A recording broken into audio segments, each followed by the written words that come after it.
So one of my bigger awakening experiences in the middle of the night, my daughter was having what looked like seizures, and I called for an ambulance, and I'm sitting there waiting for them to come and feeling totally helpless. And I'm like, well, I don't know what's going to happen. I don't know what's wrong with her. I don't know if she's going to live or die. I don't know anything.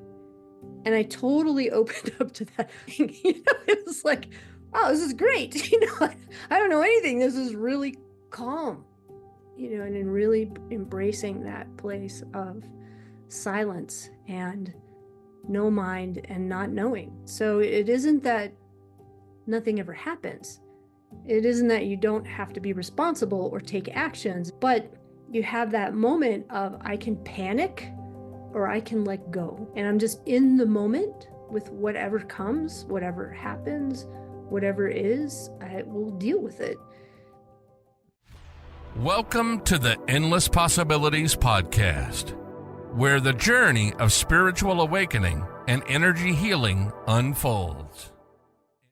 Hello and welcome to the Endless Possibilities Podcast. My name is Garrett and I'm very happy to be back again, bringing you another episode with another incredible guest.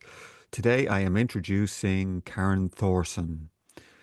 Just going to give her a quick introduction. Karen grew up in Minneapolis, attended higher education in Atlanta, and is now in Colorado.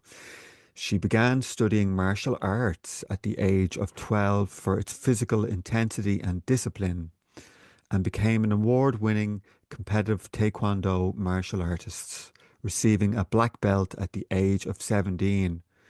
When she was 16, she started seeing energies. Karen realized she was crazy, or there was more to life than what could be seen by the naked eye. Not knowing how to adapt to the unusual skills, she attended a prestigious liberal arts college, Macalester College in St. Paul's, Minnesota, where she studied maths and sciences. Karen is forever grateful to the many people whose trust, faith, and courage were the first examples for her on how to really live. Beginning in 1985, during her search for meaning, Karen began studying schools of healing and spiritual philosophy to understand the mind and the body and their essential integration. Karen has had the great fortune to have studied many ancient wisdoms and alternative healing approaches to health, wellness, and spiritual growth. They have all helped her discover her abilities and talents. Full of faith but lacking clarity and career purpose, Karen dropped out of school, got married, and explored employment options for some years, working in a variety of fields, including photography, coaching, bakery, appliances sales, video sales, to security guard. Karen was finally inspired by the ability of network spinal analysis to change people's lives. Karen entered chiropractic school in 1993 and studied to become a doctor of chiropractic. Karen has learned more through her successes and failures in personal relationships than from all of the classes she has taken combined. These days, Karen is happy beyond her wildest imagination. In addition to building a business over the last 15 years, she is the mother of 2 children. She enjoys friends, photography, travel, fine cuisine, bodywork, wellness, teaching, learning, tattoos, spirituality, reading, and nature. Karen, welcome to the show. Nice to have you here. Well, thank you. It's nice to be here. Yes, thank you so much for joining me today. A number of people asked me to have you on and get you to talk about the stages of awakening. So we'll jump straight into it, and maybe you could give us a little bit of your background, Karen, and what brought you to where you are today. Yeah. So I started seeing energy as my earliest memory. So, Wow. I was 4 or 5 years old and I'm looking around going, it's a weird planet. This is why are we not shutting the door with our mind? And why does nobody seem to be talking about energy and paranormal experiences. And so I realized I had this, like, I don't belong here, or something's just off. And so I pretty much didn't talk about it. But fundamental well-being, that sense that everything's perfectly okay, that sense that everything's connected. So I had that sense. I just didn't see it in people. So I had fundamental well-being lifelong. I don't really have memories of feeling like there was no God or there was no bigger picture behind the whole thing. And I went on with my life, because what else do you do? So I studied a bunch of shamanic things and learned how to read tarot and numerology and astrology and do body work and shiatsu and massage and just all these things to bring together body, mind, and spirit. Because to me, they're one. And 20 and 30 years into it, I was on a class, relationship connection class, and somebody's like, you ever heard of Jeffrey Martin? He's got this class, 45 Days to Awakening. I'm like, 45 days to awaken. And we laughed, and really, that's not possible. That's not a thing. But it stuck. You know, it just, I could feel it. There was this place of going, I think I'll look that up. And so I looked it up, and I looked at his research, and I looked at his YouTube things. And he just named thing after thing after thing that I had experienced in my life and gave it a vocabulary that I didn't have. So I never studied Vipassana. I never studied fetters. I never studied any of these things. I studied, numerology or human design. So I didn't have any words of awakening. And so I took his class. And the next month he was doing his first and only year-long mentor thing. So I took his mentor thing. And it turns out I'm really, really good at locations and layers and fluidity and being able to explain it to people or help people with the transmission to move them from one location to another if they're close. If they're on that edge, we can just pull you right up into that next one. Or somebody come with some bizarre experience and explain it, and I'll go, oh yeah, okay, that's potentiality, or that's non-existence. Because it's all really weird. And where do you go to talk about it?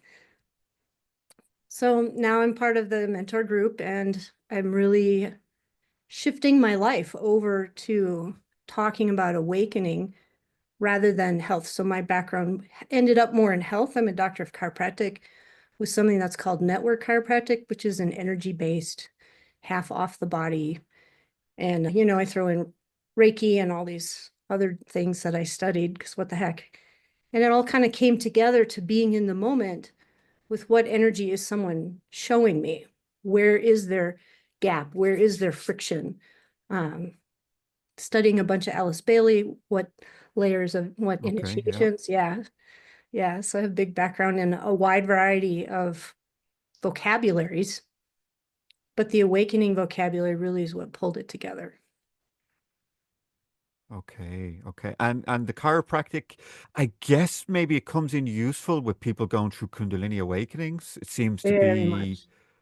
somehow Yeah. the adjustments can help with that energy that's rising as well. Would you say that's part of why you do it, or So, your spine is your core. So we have all these ideas of being balanced, or of being grounded, or of being centered or congruent, and all these things. And so many people don't have an experience of actual felt sense of feeling grounded. And you have to actually feel the ground. That thing down there with your feet or your butt on the chair, you have to actually feel the ground, or you're not really experiencing it. You're thinking about it, you're imagining it. So to have an embodied awakening, you had to bring your body with, whether you like it or not. So many people are trying to have freedom from the physical plane, freedom from their emotions or hopes or fears or whatnot. You can't have freedom from everything. Everything is included, including the ground. So to find your center is to find your spine, okay. or your chakras, or your kundalini, or whatever languaging that you want to use. It's all pretty much the same stuff. Hi guys, I just have a quick favor to ask of those who are not already subscribed. Could you please do us a small favor and help promote our channel by hitting that subscribe button? The more people that we have subscribed to the channel, the bigger we grow, the bigger the guests we can have on. So please do us a favor and hit subscribe. Now back to the show with Karen. Okay, I'm again fascinated by all the language that you're using. Everything is just going ding, ding, ding, ding, ding, and I can't wait to get in and talk about it. So did you experience shifts? If you said that there was always a sense of that fundamental being that was always there, did you go through an awakening process? Because So that, yeah. I just did a podcast with Harry Alto. I don't know if you know who Harry is, and Harry has always been awake, and he only realized he was awake when he lost it for a while, and he thought it was the end of the world, and then it came back, and that was the only reason he realized that there was such thing. Yeah. One of the fun things in talking about the locations and layers is that just things repeat over and over and over again. It's like, wow, the world was light, and then it's some other kind of light, and then it's really bright light, and then it's maybe an aura light or flat, and then it's really flat, and then it's flat, flat, then it's absolutely flat. Yeah, Trying to describe existence and absolute existence, excuse me, or non-existence or potential of existence. And it's like, oh man, it's so hard to put this stuff into words. yeah, But consciousness is never ending. And so to me, really, after teaching it for a couple of years now, it's a place of breath. It goes full, it goes empty. It becomes full. Now, is it full of light or full of out-of-body experiences or full of downloads of knowledge? It changes, but it's full of something, and then it becomes empty. And whether it's empty and dark or empty and still or empty with absolute nothing, terror of non-existence, all the different things. So you get some kind of full and some kind of empty, and back and forth it goes. For me, it's about every 6 months for all these years, different stuff. And every once in a while, there's weird. Every once in a while, you found yourself out of body or seeing through somebody else's eyes or hearing their thoughts or whatever, So every once in a while, it's like, this is just weird. I don't know what to do with this. But it's just expanding and contracting. It's just the breath of life. Yeah. And so I had all these different experiences. And after experience after experience after experience after experience, you start getting 5, 6, 8, 10, 12 of them. You start to find the thread that goes through all of them, the oneness of it all. And I had listened to Frank Yang, and you had mentioned that before we started. mm, And the day after I talked to him, I dropped into complete non-duality. And so that was a couple of years ago now. So which one is the awakened experience? Is it the whole journey? Is it that one moment of non-duality? This is just a definition problem. It's just how are you defining awaken? And to me, years later now, it's still every 6 months or so that my system becomes more full or becomes more empty, sees a slightly new perspective. So the locations themselves, so the vocabulary that we use with Jeffrey Martin and the POK Society and whatnot, a location is simply a place where you have a set that is commonly seen together. Okay, so location 1, everything's perfectly okay. You found that sense of like, wow, I don't have to be in fight or flight all the time. Wow, the world is actually, on my side. But you have a full range of human emotions. You're not seeing sparkly lights. It's just totally regular life. And you're like, this can't be it because it's too simple. yeah, This can't be it. This is just regular life, only good. No, that's it. Finding that in the moment. You're here, you're present. That's it. yeah. So it seems like it's witnessing what Eckhart Tolle would talk about, just finding the stillness in between the thoughts, dropping into the body, sensing that everything is just okay, right? Yeah, It's fine. If yeah, we're in the moment, we're in the body, everything is perfectly yeah, fine. No yeah, problems. right. And that's location one. And in location one, you probably need to take a minute to sit and find it. Sit and remember, sit and, okay, if I take a breath and go, well, is it underneath it all okay or not? Even though I don't like it, even though I don't understand it, even though I want to control it still, even underneath, okay, underneath it all, yeah, I can feel that it's perfectly okay. Location two, you don't have to stop and think about it. You just know everything's perfectly okay. That's your front of mind. And then your back of mind is, I don't like it. I don't understand it. I want to control it, all the different things. But yeah, it is perfectly okay, even though I don't understand it right in this moment. That's location two. You're still a regular person. You still have agency, full range of emotions, motivation, all these different things. But you know, every moment, really 99% of the moments, it's perfectly okay. That's location two. Then it starts getting weirder. Okay, it progresses, it gets weirder faster. I like weird. Yeah, that's good. Location three, it's all positive emotions. So this is the place most people are shooting for. It's all good. It's all, there's love, there's joy, there's compassion, that unconditional love. I love everybody. I love the trees. I love the garbage dump. I love the bugs. I love everything is really great. It's very full. It's very, very full of goodness. Okay, Karen. So, I Yep. mean, straight away, right? The languaging that you're using to me, and I use the TM model of awakening, right? So, TM model of awakening is ignorance, witnessing consciousness, which is what sounds like location one, location two. Not sure. Location three sounds like God consciousness, where consciousness is seeing itself in the world. There's a fullness, there's a bliss. Yeah. Yeah, that sounds like it. Right. Okay, okay. Very impersonal. You just love everyone. It's not like I love that one and that one more than this one. Yeah, All very much the same. Very, the bliss, the joy, the compassion, the meaning, the divinity, everything is God's plan. And some people are more religious than others. Some people it really feels like God's plan.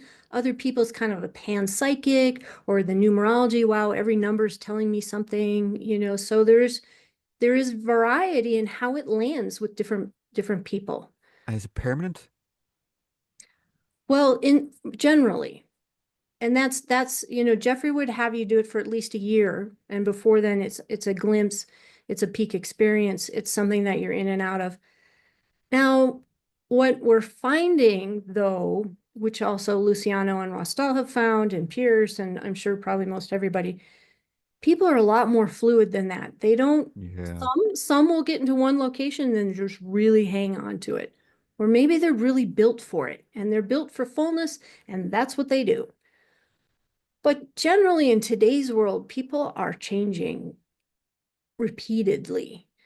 And especially if you go to a retreat or you do some kind of plant journey or you hang out with a guru, or if you do virtually anything, your consciousness expands. It tries out the new thing. It sees somebody. We have now Zoom and all this stuff. So Yeah. your little mirror neurons see all this stuff and goes, okay, I'll try it. And the next thing you know, you're in some kind of emptiness. You're wishing you had the fullness back, Yeah. or know, or you keep going into some other different fullness. But we don't step in the same river twice. So you get this experience and then if you start grasping for it, of course, then it slips away.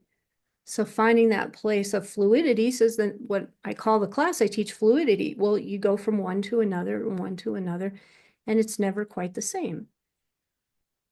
When you're in your 30s, when you're in your 50s, when you're in your 80s, it's gonna be different. Even if it's the same location, you're different, even And though there's no you.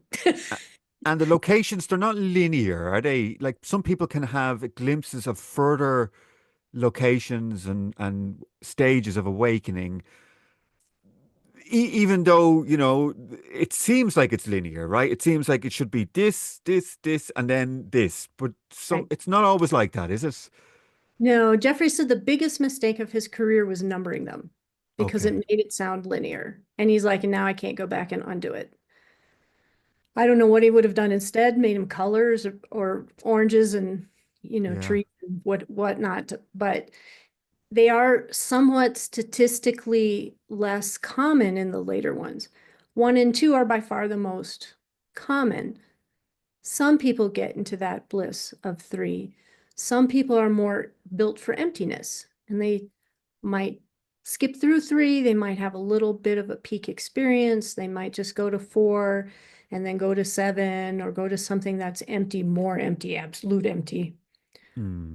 Some people vacillate back and forth. You know someone for a while and you start to see what their system is inclined to do. Yeah. So again, I meet with quite a few people, right? And I know there is an organization that a lot of people subscribe to, and it's been around for decades and decades and decades, right? But a lot of people seem to get stuck. Mm. Maybe they get location one, location two, but they're 20 Yep. years, 25 Yep. years, still doing the same thing, not really progressing. Why? Why did they get stuck? What's So one and two, you're still a full human. okay? I mean, and it sounds weird, and I don't really know how else to put it, but you still have a full range of emotion. You still feel like you are an agent of choice, and you get to choose whether you do it or not and have some amount of control over your life. You go into three and four, you have to drop that. You're either full in the love and you don't get to choose who you love because you love everyone. Even that guy who bugged you, even that neighbor who's made your life hell, even that, your in-laws, the guy who hit you with his car, you don't get to sulk. You don't get to have your pity and your guilt and your fear and all these things. And so if you have an identity that says, I'm not as good a spouse if I don't love my spouse more than anybody else, you're stuck. Hmm. You're stuck. You have to start letting go of these cultural ideas and these assumptions of what makes a good person or a bad person. So whether you're in the fullness or in the emptiness, that's it. You're in love with everyone. You would give them what you can. You would do what you can, or you're in emptiness and it's gone. Your choice is gone and your agency is, gone at least 90%. There you are, and life is happening and you are carried by the current, knowing that you don't get to direct it. Okay. Okay. So th- the classic awakening, right? The shift that people have. I mean, I would call it self-realization. I'm just trying to nail it down. What location is that? Is that two or is it three? Because it doesn't really sound like two, but three sounds like it's further on than that shift. Yeah, well, it depends on who you ask. Okay. So, having asked a bunch of people, some people would say, well, if you're not able to do paranormal things and you're not seeing the auras and the light behind the form, which is location five, right? So, location five, you get in this, then like, well, then you're just a regular old person. Then in five, seven, eight, nine, now you're astral projecting and you're hearing people's thoughts. And, so if you haven't done that, have you done anything? Well, it depends on who you ask. Okay, so okay, and I'm just going to use myself, right? Yeah, So I had all of that, right? yeah, Before awakening, I had all the yeah. astral projections, the psychic abilities. There was no awakening. There was still Right. ego. There was still I did that as a attachment. kid. Yeah, Well, yeah, yeah, yeah. me too. Yeah, So is that stuff awakening or is it a psychic skill?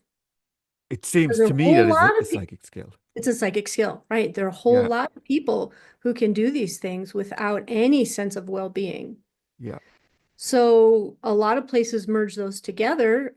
I would say that it's a skill and it's very difficult to awaken if you don't ever really let go. I am not my body. I can leave my body. I am not my seeing. Seeing doesn't occur through here. Seeing is.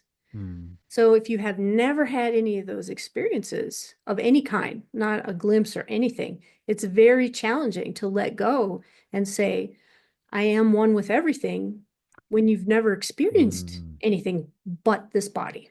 Yeah, I agree. I totally agree. For me, even though an out of body experience was an awakening, I knew that I didn't die, right? I knew that Yeah.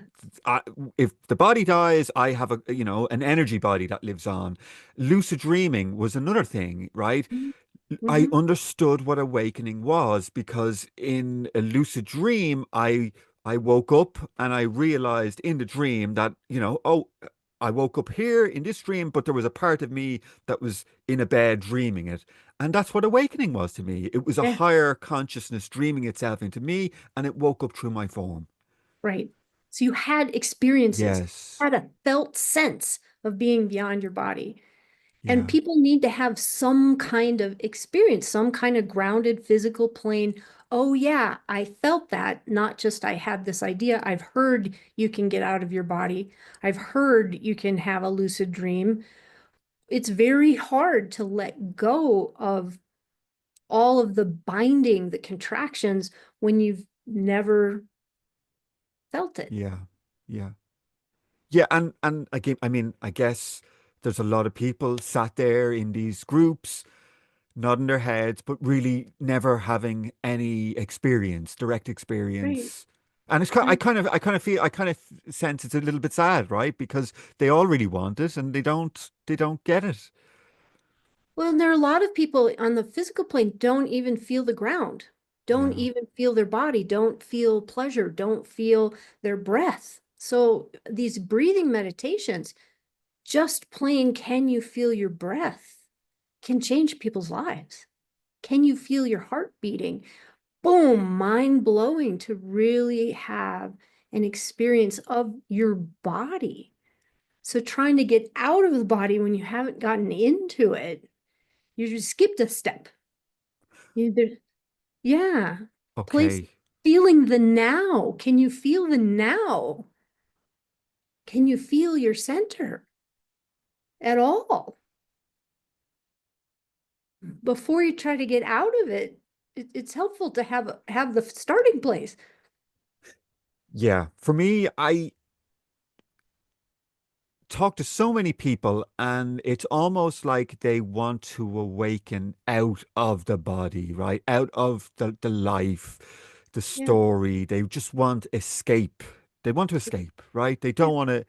And awakening it's not escaping. It's actually feeling everything way more than you've ever felt it. right, Can we right. talk about that, Karen? Yeah, that's the core thing. People have, and the I'm not meaning to insult anybody, but they have the idea that life is a drug trip. If they're awakening, life would be, you're a little bit high all the time and it's bliss and nothing really bothers you and you're kind of numb and just like floating. Well, there are some experiences that are like that. So there is a grain of truth to that. There are some, but not most. Yeah. Most are just poignantly real. You feel them so deeply and so completely. It's the opposite of what most people's mind idea of freedom is. And a lot of people get into this stuff because they've had some kind of tragedy, they've had some kind of trauma, or just the very simply, I don't feel like I belong on this planet. I don't feel comfortable in my skin. I feel like something's wrong. So there's this calling, there's that seeking. I feel like something's wrong. I feel like something's wrong. But the mind decides what would be right. And that's where we get into trouble because whatever that location is, whether it's location 1 or location, 11, doesn't matter. Whatever the mind thinks it is, it's not going to be that. It's going to be something other than what the mind imagines. It's funny cosmic joke thing of, oh, I can imagine what it would be like to be in location 3 and love everyone. And then you get there and you're like, there's nothing like that. It's just it's nothing that the identity and the mind can brings into such a small little box and makes it all very controlled and very linear and all this stuff. Life is anything but linear. Mm. I think I think people awakening is it's almost like they gain something from awakening, right? It's going to be, I'm going to awaken and it's going to make me complete and whole and my life is going to look amazing, right? And it really isn't. And I've actually made a whole lot of videos recently talking about that. And I've actually probably burst a lot of people's bubbles, saying that it's not all roses and, angels singing, that you actually, sometimes you're forced into making really hard decisions and feeling a lot of, human emotions and stuff passing through your system. Yeah. Right. And passing through your system, that is a key. In awakening, I have all these experiences and emotions and whatnot, but I don't spend days and weeks ruminating on them. Yeah. Have the emotion in the moment. So one of my bigger awakening experiences where I went probably to location 7, in the middle of the night, my daughter was having what looked like seizures, and I called for an ambulance, and I'm sitting there waiting for them to come and feeling totally helpless. And I'm like, well, I don't know what's going to happen. I don't know what's wrong with her. I don't know if she's going to live or die. I don't know anything. And I totally opened up to that. I don't know anything. It was like, wow, this is great. I don't know anything. This is really calm, and in really embracing that place of silence and no mind and not knowing, which I must say is a really great place to go to a hospital where you just sit in this absolute peace and waited for hours to try to find out what was going on. So it isn't that nothing ever happens. It isn't that you don't have to be responsible or take actions. The bills don't pay themselves and people still get sick and all this stuff happened. And, she ended up being fine and recovering and whatnot. But you have that moment of I can panic or I can let go. And I'm just in the moment with whatever comes, whatever happens, whatever is, I will deal with it. I might not like it. It might hurt, but this is now. This is reality. This is what I've Yeah. got. Yeah. I had the very same thing happened last March. I have an 11-year-old son, and he took an epileptic fit and was taken in an ambulance. And I mean, there's a part of you when you awaken, right, that no matter what happens, you're going to be okay, right? It's just whatever happens, but it still passes through your body, right? It's still, Right. you feel it. You really feel it. You're there. But like, exactly what you said, it's not like you can just ignore it and like, okay, this is all in the relative. I don't need to deal with it. You really have Right. to deal with it, right? You still have these responsibilities. You still have to like run around, speak to the ambulance people, Right. Put on your clothes, find your shoe. Yes, Right. yes, yes, yeah. All the Drive to things. follow the amp. Yeah, you're still Yeah. doing all that. Yeah. Yeah. Reality, it's that funny thing. Everything's different, but nothing changed. Yeah. And still here you are, and still the kids become teenagers and they do the things that teenagers do, and you might not like it so much. And okay, it'll be perfectly okay. She lives, she lives, she dies, she dies. She never really dies. It'll be what it is. We're all infinite. And that doesn't mean that it isn't scary. And it doesn't mean that, that's the other one. People think, well, when you're there, then you just know what to do. You just know, like you would just know the lottery numbers and you would just know the right way to drive and you would just know, and everything would be the fastest and the smoothest and the easiest and the least expensive every minute of every day. Well, maybe you're meant to meet that person by having an accident with them. Yeah. Maybe you're meant to be late so that you show up right at the time that you see your friend who needs a hug walking through the parking lot. It doesn't mean that it's going to be easy all the time. It means that it's meant to be all the time. And the world operates in a wide range of things that are easy and things that are hard and Mm. things that are pleasant and things that are unpleasant. It's all part of the totality. You don't just get to cherry pick. Yeah. Yeah. And I guess this also, there's a flip side to this as well, whereas the students or the followers or the seekers, they kind of project a vision onto every single teacher of how that person should be, how they should Yeah. behave, they should look. Oh, they didn't act the way I thought they would have acted in this situation. Therefore, are they really awakened? Or, Right. yeah, Don't yeah, swear, don't get sick, yeah, yeah. don't get mad at your kid. Don't. All right. Be very pleasant and have a wonderful tone of voice so that you sound like a sleep recording all the Uh, time. yeah, it has nothing to do with someone's nice personality. It has nothing to do with the tone of their voice, how they dress, how they appear. It really doesn't, does it? No, all the spiritual materialism, do I have to have a picture of Buddha behind me, or should I have some flowers, or what is it that is the real deal? I I make jokes with people on retreats. I kind of say, I say, like, if you really knew me, like, you'd see me on Saturday sitting on my sofa watching, ultimate fighting, eating a burger. Oh yeah, bacon cheeseburger. I don't do the gluten, so I got that. I've got the gluten-free bacon cheeseburger. Yeah. Yeah, but it seems to be like all the ideas of spirituality, right? The spiritual names, the way Right. that falls away as well. Actually, and I might just talk about this with you. So we were just speaking about these Luciano and Rastal Mhm. and the research they've done about the later stages of awakening. Yeah. And about 2, 3 weeks ago, I had an awakening where it was like I woke up from awakening. It was like the whole awakening process had been another dream. And Yeah. and it was just like I had seen through it all. It was just like, oh my God, it did it even happen? Was there anyone that was never it, or Right. It just drops out it and you're just ready for. dropped? It just dropped, Mhm. and you're just so normal. Yeah, that's a fun one.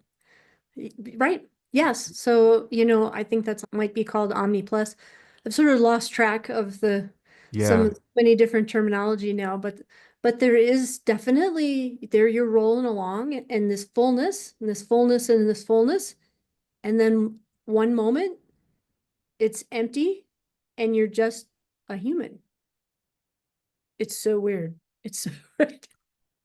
yeah, I've had that for quite some time, for probably about 3 years. It was like all the phenomena just fell away, right? I mean, the energy's always there, the crazy energy, the transmission is there, but all the visions and the messages, it's almost like I can't experience any phenomena outside of my own being. That kind of is Right. what it feels like. Yeah. So there are a couple different ways that it might possibly, just to throw out an option. There's the empty way and the full way. So the empty way, some people then kind of go into the void, like a Yeah, David Hawkins in the void thing, where it yeah. gets just really right. It's just so normal that it becomes very right. Yeah. And you're just quietly normal. Or there's the full, which for a lot of people is kind of the divinity, a God conscious, right, coming back, where it's all Yeah, perfect. It's yeah. just,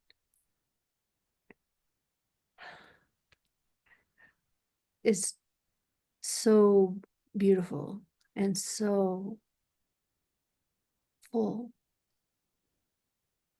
Here you are, absolute in form. Yeah, beautiful. Yeah. Yeah. Um, I wonder, can we talk about Kundalini and where that comes into the locations and that model? I don't think that model comes into the locations. I think Okay. that, it's kind of like health. So the Kundalini, the energy rising through your body, how well do your chakras work? How well do your nadis work? How well does your chakra, whatever, I'm forgetting the shiatsu term, you know, anyway, where you'd put the needles in acupuncture meridians. There we go. How Meridians, well do yeah, your meridians meridians. work? Yeah, So all these different things, it's how does the energy flow in your body? And generally speaking, when you work towards the full side, A lot of energy is running through your Yeah. system. And people may be sleeping all the time or not sleeping well. They may be eating all the time or not eating well. They may be having headaches. They may be forgetting things. They may be dizzy. All these things that your nervous system is on a bit of overload. You may be glitchy. You may drop things. You forget how to use your left hand, forget how to drive home. All these things. We hear about all these things. Well, those things can happen in any location. Really. Where you've just done more than your form is capable of holding. So people do really well when they add in some kind of physical plane practice. They do really well doing yoga. They do really well doing breath work that isn't fire breath, bringing the energy more and more and more. They do really well with box breathing and 5-second breathing and things that are calming breaths. They do really well with chiropractic and do really well with getting their chakras balanced and having somebody help them move the energy, be it through, acupuncture or whatever. If you're really getting all the way down to your spine, as you can with yoga, as you can with chiropractic, you are helping the core energy. If you're getting a massage, it's nice. It's calming. It's good to the back brain. It's good to the animal brain, the reptilian brain, help your fight or flight to be more co-regulated, helping you actually feel the physical plane. You can actually feel relaxed, actually feel connected to another person. One of the things that really gets left out in the spiritual path is touch. Mhm. A lot of people, they're sitting by themselves. You're sitting over here, and then I'm over there, and somebody else is over there, and we're all very proper, and we don't hug, and we don't sit together on the couch, and we aren't putting our feet on somebody's lap. We aren't a tribe. Yeah. We're these individual little separate bodies trying to be awakened by ourselves. Your skin and your cells aren't very fond of that. There's very much the feeling of aloneness doesn't go well with the feeling of oneness. So if you actually could feel other people, you actually sit together, actually have your shoulder next to somebody, you actually feel someone else, then you're starting to feel wholeness and oneness. But a lot of people are single. A lot of people are trying to live a spiritual path. They're going to an ashram. They're going here, there, and elsewhere. They are almost never touched. So much on Zoom now. Yeah. And we get kind of starved. We don't thrive as well. We don't have as good a metabolism. We don't have as good a sleep. We don't have these things. We have more physical pain when your skin is neglected, basically. So you get a massage and you can have some of that connection. It's not going to move your Kundalini, but you're having that connection. So having outer body things, physical plane, skin stuff, and then inner body, moving your joints and your muscles and your spine or whatnot, where you are now whole inwardly and outwardly, makes a huge difference. So when we have these overwhelming experiences and this whole like, oh my God, I feel like I'm going to die, just plain having a hug, Yeah. bath, massage, all these things, your system will receive it a lot better, integrate it better. Yeah. There's a retreat center I do some of my intensives, and they have a hot tub and they have a sauna. And it's such a lovely way to finish the day. Everybody gets into the hot tub and they're sat next, all huddled into the sauna. And it kind of like it brings something, almost like that tribe kind of how they would, and It's even sometimes safety. we'd light a fire and we'd all sit around the Yeah. fire at the end of the night. Yeah. It's like the tribe, right? And It's we've it, lost that, haven't we? yeah. It's safety. Yeah. And so when you had this whole weird experience that you've never done before, and your brain's trying to figure out where to put it in your nervous system, and it's like, I got no files, it's not wired together with anything, and I feel raw and like I just peeled my skin off, and whatnot. And you see the person next to you, and they're like, yeah, cool, man, that was awesome.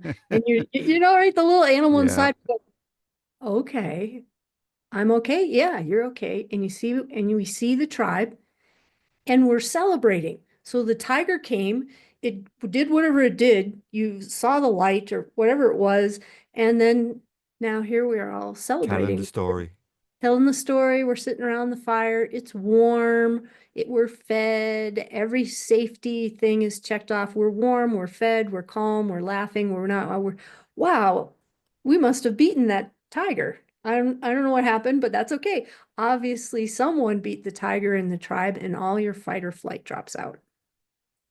Otherwise, you run around, you do the thing, and then you're like, this sense of aloneness is very hard to awaken alone. That's why we had all these churches and retreats and whatnot. We get together just so that you're like, I'm not sure if it's okay to do this. Well, okay, okay. This, you have the teacher, you have the fellow students, and your nervous system goes, oh, look, we're all doing it. Must be okay. It's very Mm. primal. Yeah, when it just kind of reminded me of a lot of a lot of people. They'll come and they'll say, "Oh, this happened," and they go, "Is it normal?" And I go, "Sure, it is. Yeah, It's not that's normal, right?" But I just tell them it. it is. Yeah, And as sure, soon you're as they, fine. yeah, you're fine. I say Yeah, that about everything. Totally normal. totally. Totally normal. Yeah, sounds great. Keep at Yeah, it. You're doing yeah. good. And we need that. We need that elder. We need that parent. We need that person that can say, "Yeah, you're okay. All right," because it's not culturally average. So when you stepped outside the human, so this is that location 1 and 2, pretty human. You don't need just somebody to tell you that it's okay. It's okay. Well, you step into anything else. This is not the usual and customary. This is not something that you saw your parents do, that you've seen 100 times, Mm, that, you've got nothing. yeah. Some books maybe. But to see real live people, real live bodies, real live how that was lived out, if your nervous system can't find some marker, it is edgy. There's that feeling, and then you get a little twitchy with it, and you're a little tired, and then you can't quite sleep, or you're trying to avoid it, you're trying to grasp it. Your system reaches for some kind of normalcy that it just doesn't have. But if someone else has it, you can co-regulate. Mm. And then you learn faster. We learn faster in a group than we do by ourselves because you see it multidimensionally. You bring it all the way down to the physical plane.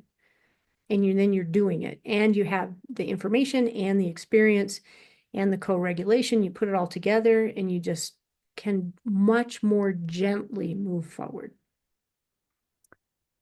Okay, I'm loving this conversation because I love anything to do with the body, right? Because okay, yes, we are awakening, right? We're higher states of consciousness, but it's awakening through a physical form, right? A body, Yeah. body, mind, nervous system. And when I was going through my awakening, it was like I would get all of these wacky ideas. Like I was doing a Native American sweat lodge, then I was doing ice baths, shaking. I was doing all these weird things. Didn't know why I was doing them. Nobody told me to do them, but I just Yeah. thought that's a great idea. Why don't I do that? Yeah. Wim Hof breathing, all these strange things.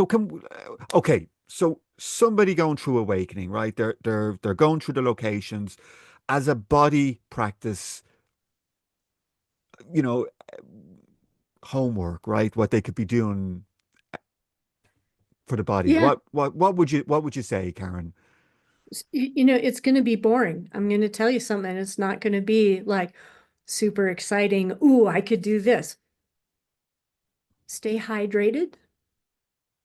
My number one, number one Yeah, thing. everybody Stay, says that though. yeah, Drink there you loads of stay. water.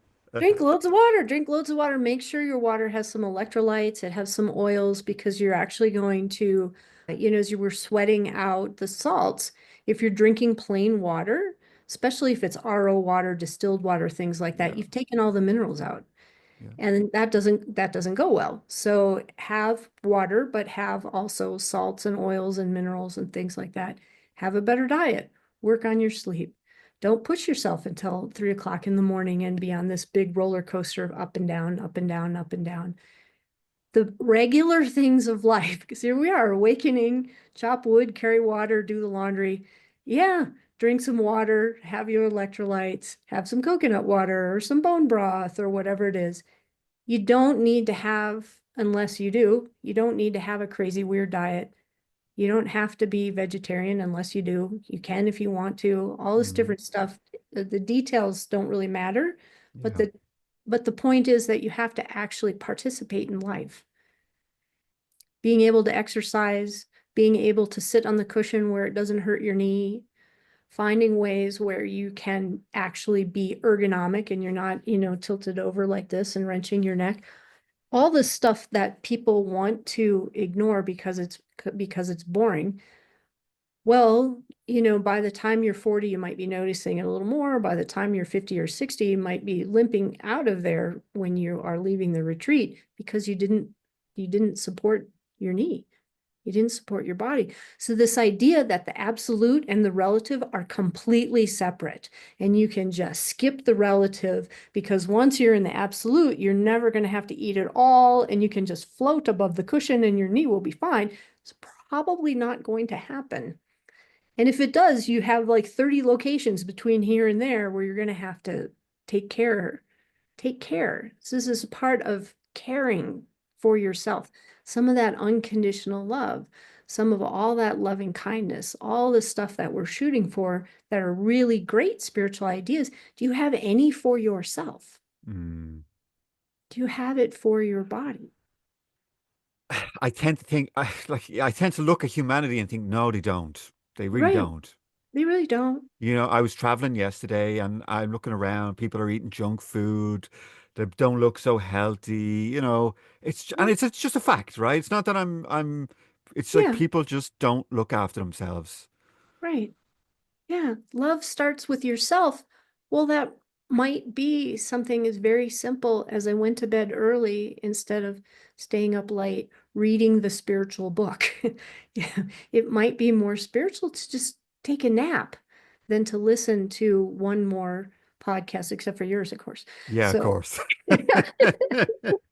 Or treat yourself to a massage, right? It's like or a sauna. right. I One of the homeworks that I do, one of my number one homeworks, is to make a 10 list. And so we all these different types of 10 lists and stuff. But what are 10 things under $10 that you can do that would make you happy?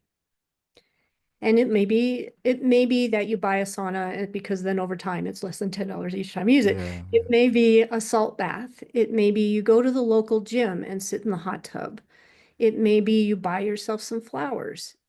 What is it that actually would make you feel life is more worth living?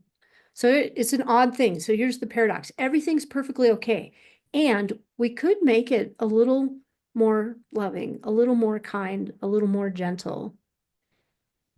So then you do those things 2 or 3 a day. And this is where it changes everything. Because like, okay, well, I'll get a massage once a month and I'll buy flowers on my birthday. No, no, this is not living fully. This is not embodying divinity as a being. That's like, what's the bare minimum I could possibly do that wouldn't put me in abject misery?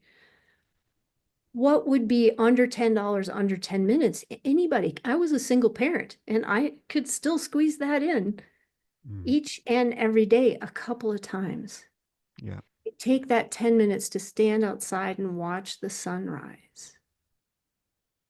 You take that 10 minutes to connect with a friend because you're like, oh, I just wanted to call and tell you how much I love you, how much I'm glad you're in my life. You take those 10 minutes few times a day, every day.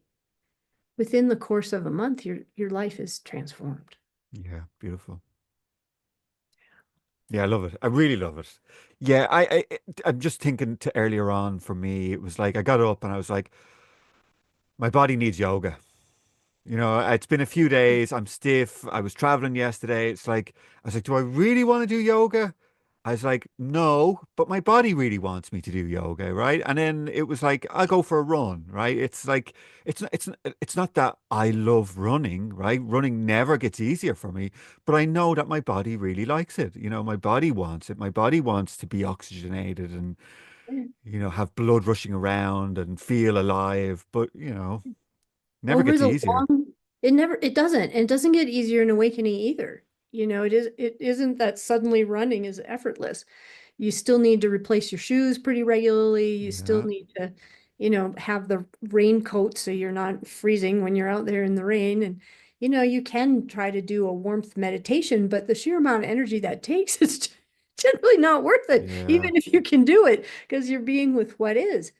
But these short-term inconveniences make long-term healthier life. And when you're healthier and you're happier and you have a more loving tribe and you are looking around your room and you're like, oh yeah, I love that. And I painted that wall and I love that. And oh yeah, I got the cushy chair to sit outside. And oh yeah, it adds up over time. That your life, then not only does it just theoretically seem pretty good. Oh yeah, I feel that it's perfectly okay no matter that I hate my house and I hate the color of the paint and yeah, you can suffer through it because you don't really care. Or you can care about your life and paint the wall and get the cushier thing and do the run and have a little better diet. And as you go on, and if you're going to be in fundamental well-being for 20, 30, 50 years, participate, Yeah. Yeah. participate all the way down to the physical plane.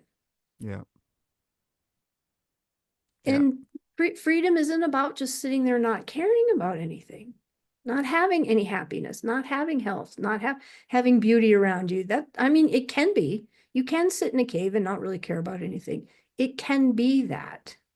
And that to me is sad. To be in non-duality and sit there on an uncomfortable chair, staring at an ugly wall for 6 hours because you haven't brought any love or beauty or life into your own existence. Beautiful.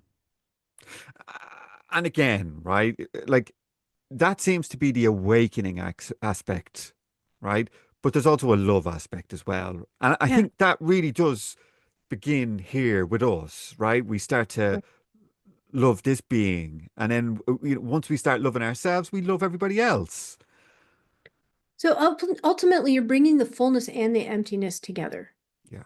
right? So you have all these they go full and then they go empty and they go full and they go empty. And somewhere along the line, that string of non-duality kicks in, which is, probably the real awakening, whatever, 16 different awakenings. That's a pretty big one. It's a pretty big one when that non-duality drops in and you are both full and empty at the same time. Yeah.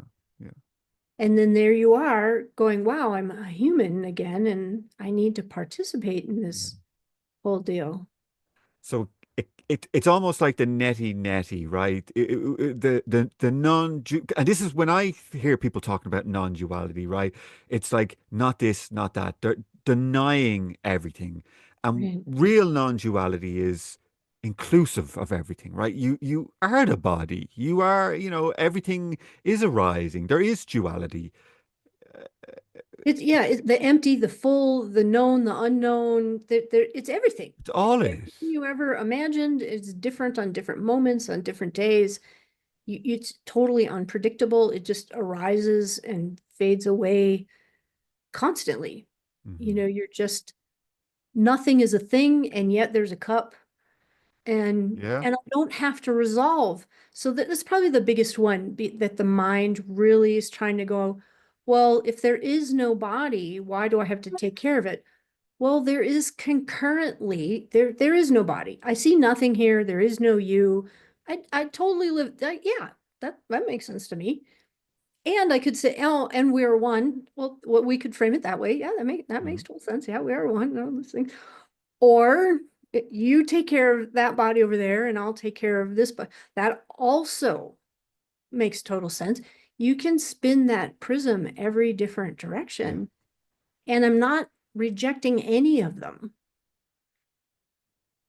And the one out of the millions of perspectives that says, I need to take care of this one is a really important, really important thing. I have to stop at the red light when I'm driving my car. Yes, I have signed up for this game. And in this game, there's this Karen Thorson person, And if I'm going to play this game, I need to play it well to be healthy, to Mm. be connected, to be happy, to optimize the whole thing. I know it's a game and that there is no me and it doesn't exist. And yet I also know that I see something that I would name computer on Zoom with this Gareth guy. That's happening. That's an experience that's happening in the infinite totality that is oneness. So I'm going to focus on the one tiny little bit of oneness that's showing up Mm. in this idea of time. Yeah. That is all absolutely not true, but I'm going to show up anyway. Yeah. Yeah. I wrote a book and it's called Waking Up from the Dream, right? Yes, you wake up from the dream, but you're still living in the dream, right? It's not Dream. like the dream disappears. Right. And Yeah. you're still having to turn up, you're still having to do the dishes, put your washing out, take the kids to school. That's all Yeah. still part of it. It is a dream, but yet you're still part of the dream. You might as well dream a better dream. Yes. And in the midst of I can't do anything, well, I can't do anything, and I could show up at the gym and work out and lift some weights and have some better bone density within the dream. Yeah. Yes. Yeah. And also what you were just speaking about, all of them, like it's not this, it's not that. They're totally valid at certain parts of the awakening process as well, right? When you're starting to awaken into self-realization, you're starting to see that, oh, I'm not this, I'm not that, I'm awareness, right? And that's valid Yeah. uh, for that Yeah. part of the awakening. And then Yeah. you get to see that it kind of includes everything. Yeah. Yeah. Yeah. And so some things show up. So this is the idea of locations. A different set of things shows up different times of the path.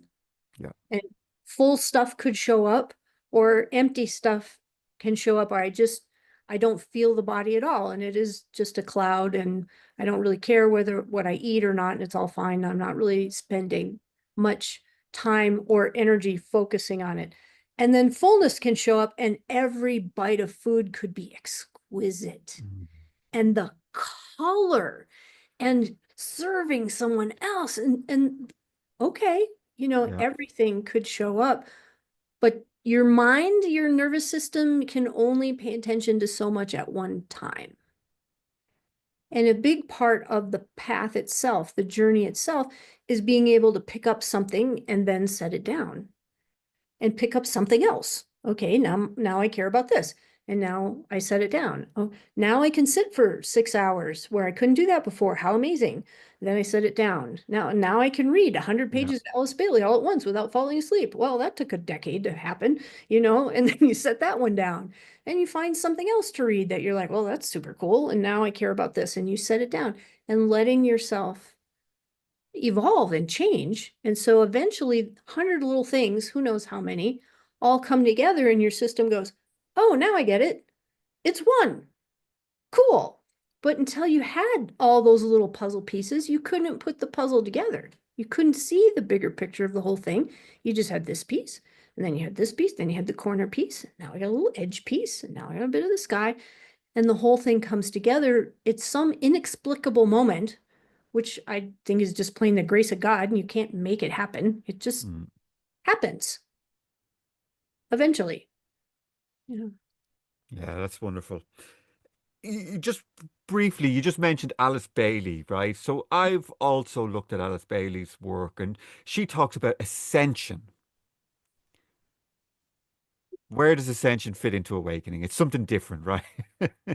Yeah, I think that the Alice Bailey was half really wonderful and half kind of the culture at the time and the language at the time, and Yeah. which totally politically incorrect right now. Half of it, you just have to ignore big chunks of it to kind of get the gems that are in between.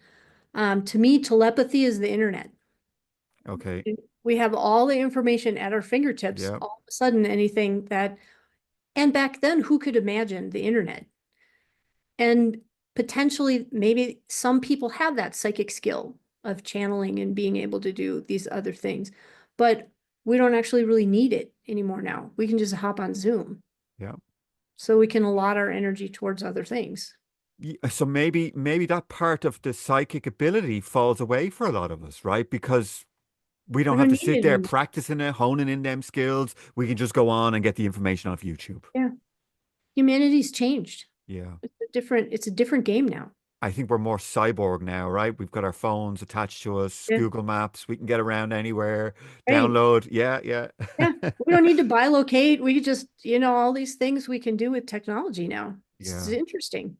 yeah. And maybe it frees up energy for awakening. It frees up the energy for first initiation physical, into the second initiation emotional, into the third mental. We still body, we still have to go through all our conditioning. We still have to work through so that we're actually present on every level. So to me, the part that really makes sense is like, oh yeah, there are different layers and different levels, and you do one and you do another, and you can only see so much at any given time. And being more solid as a person really helps you to be able to bring energy above the line, to be able to have something where it takes more energy, make more kundalini or more different chakras, or however you want to put it. We got all these systems saying, well, you need a whole bunch of parts to be able to somehow come together and have some kind of integration and stronger energy because you're more present in the moment. Mm, So whatever system it takes to be able to have that focus concentration, bringing it physically, emotionally, mentally, your soul, the cosmos as a whole, to be able to bring, right, that whole entire thing here, zooming in, zooming out, and whatever particular slice that you're aware of in the moment is great. Be with what's showing up now. I don't really care what's showing up now. You just have to be with what's showing up now. even if it's not so great. Even if it's not so great, even it's unexpected, even it was poorly timed in your life, Yeah, yeah. it'll show up right when all the conditions, all the threads, all the factors come together. Boom, in that moment, something's going to transform, and it's going to be totally new. That's the point of transformation. You're not going to understand it. And then your system will have some sort of, oh, if I don't understand it, I freeze. Or, oh, if I don't understand it, I lean in. Or, oh, if I don't understand, I ask my teacher. You will have some sort of coping strategy when this new thing happens. If you can unpack that, then then you really got something to go, is that actually working? Can I have 3 or 4 different options when something new shows up? Can I just be with the new thing, whatever it may be? I don't have to like it or understand it. And you start dropping some of those conditioning things. But now you have to had done the work to get the new thing, to see what happens when you have the new thing, to be able to drop that. This is many layers in. Mm, And that's why the path is a mess. yeah, yeah. So it's just to me, it sounds like you're all about embodiment, Karen, right? It's like you help awakening people embody that awakening. Right. Yeah, It's not just a mental idea. it's not. You're living it. It's your life is your practice. Yeah, We don't need fancy technique, although they can be fun. Like, what's actually happening and how do you feel about it? What are you yeah, doing? That I mean, why go elsewhere when wherever you go, there you are. Let's just use you as your life. It's a crazy idea. Let's use your life for your journey. but I mean, isn't that what consciousness is doing? It's having a unique awakening experience through each body, mind, nervous system. It's totally different to the next Yeah, person. And we have exactly. all these sensory, vision and hearing and taste and touch, and we get feedback, instant feedback, Yep. but it all happens here in our bodies. Yep. So you get awakening and it's still all that. You still do you, Yeah. no matter which location you're in, no matter how awakened you get, you do you. And you're never going to escape you either, are You, you? No, even in awakening, you're even in still you. awakening. Yeah. You can drop this body and get a new body. It's still you. Yeah. Yeah. It's you. So at some point in time, you have to deal with you. And the idea that you're going to escape you and become something else or be free from you, that's the misconception. No matter where you go, there you are. Yeah. Yeah. Even in dropping the body, it's still you. You are infinite. If you're an asshole before awakening, you're probably going to be an asshole after awakening, right? And that's where we go back to the, health, and it's better to be polite and Yeah, of participate. course it is. Of All is course. right, right. So I mom people a lot. It's like, no, you need to, you need to clean up your house, and you need to actually eat and stay hydrated and stuff. Yeah, yeah, you do. It's simple. A lot of it's simple, of Yeah. living a life that's kind, and you get some sunshine, and you make that 10 list of what do you want. People are like, oh, that means I have to be responsible. It means I never get to have anything. I'm like, no, you should have what you want a few times a day, every day, actually. And they probably need to be under $10 and they probably need to only take 10 minutes, or they're not going to fit into your day or your budget. So living a practical non-duality, Yeah. yeah, middle path. Uh, Really beautiful. I mean, I've thoroughly enjoyed this conversation. Is there anything you think I've left out that you'd like to talk about, Karen, or anything you'd like to add in? So all the stuff, all the techniques, people are like, what's the right one? Probably what's local to you, probably what's available, probably what's showing up. You should Yeah. probably do the thing that's showing up. It's just that simple. So I've done a lot of different techniques and stuff, and they've all been good. So it's not looking for the perfect thing. And I guess, Karen, you're showing up, right? If people are watching this or listening into the podcast, you've shown up for them, right? And they can reach out to you. So I'm going to link to your website. And what Perfect. else have you got? Where else can they find you? So my 25-year-old website, networkwellnessofboulder.com.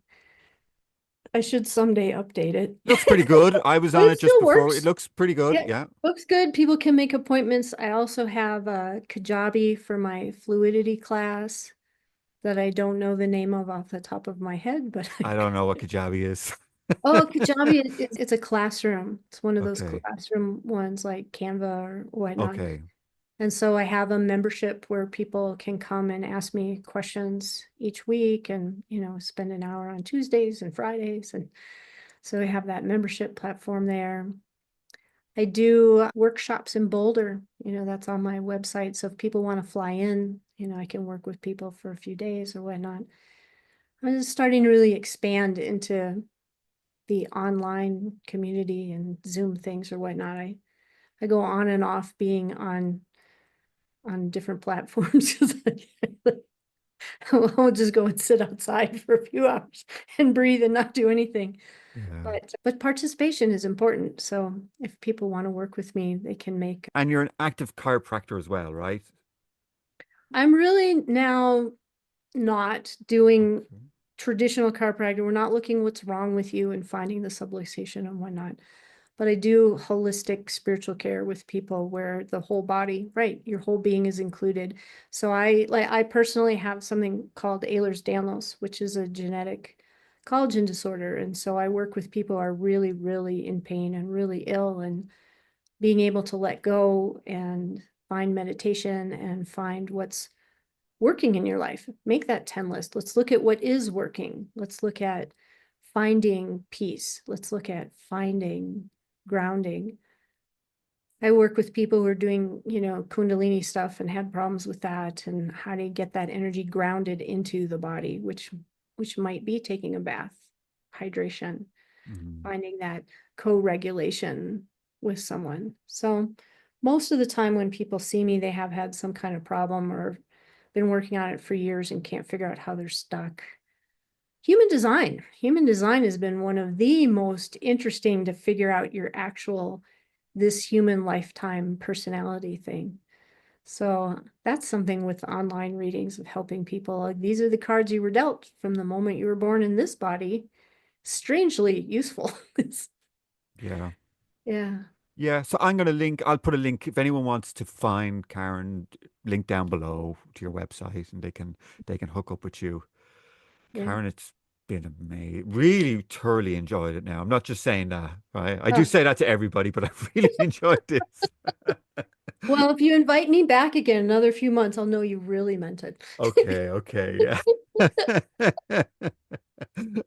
Okay, Karen, thank you so much. Thank you for being so generous and sharing all your incredible wisdom with us today. Thank you to the viewers and listeners. Thanks Karen, for it's been having me. amazing. Thank you so much. Take care. Bye bye. This has been the Endless Possibilities Podcast, where the journey of spiritual awakening and energy healing unfolds. Garrett is a lifelong seeker of truth, a spiritual teacher and author, and it's his passion to delve into the profound world of consciousness. We hope you've enjoyed the show, and we hope you've gotten something from it. If you did, make sure to like, rate, and review. We'll be back soon. But in the meantime, the podcast is available on YouTube and all the major podcasting platforms. Find us on Instagram at _mother_force. Take care, and we'll see you soon on the Endless Possibilities Podcast.